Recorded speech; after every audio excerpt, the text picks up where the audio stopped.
Pomfret মাছ নিয়েছি, pomfret মাছের ঝাল করব। কড়াইতে তেল গরম করতে দিয়েছি, মাছগুলো ভেজে নেব।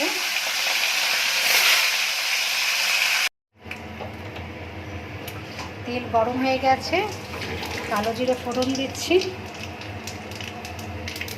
রসুন দিয়ে দিচ্ছি,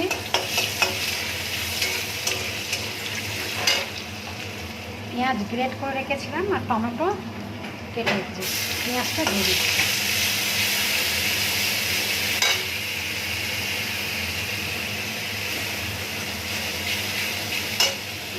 এটাকে ভেজে টমেটোটাও দিয়ে দিয়েছি।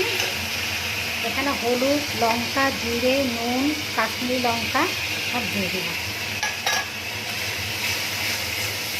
সামান্য একটু জল দিয়ে দেবো, দিয়ে ভালো করে মশলাটা কষে। মশলায় তেল ছেড়ে দিয়েছে, মশলা ভাজা ভাজা হয়ে গেছে। এবার জল ঢেলে দেবো।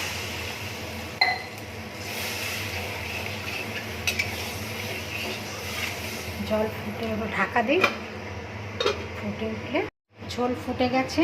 এবার মাছ ভেজে রেখেছিলাম, মাছগুলো তুলে দেবো।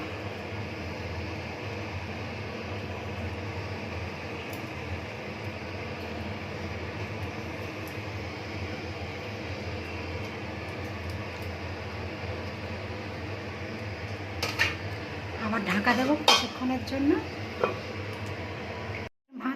মাছের ঝাল কমপ্লিট।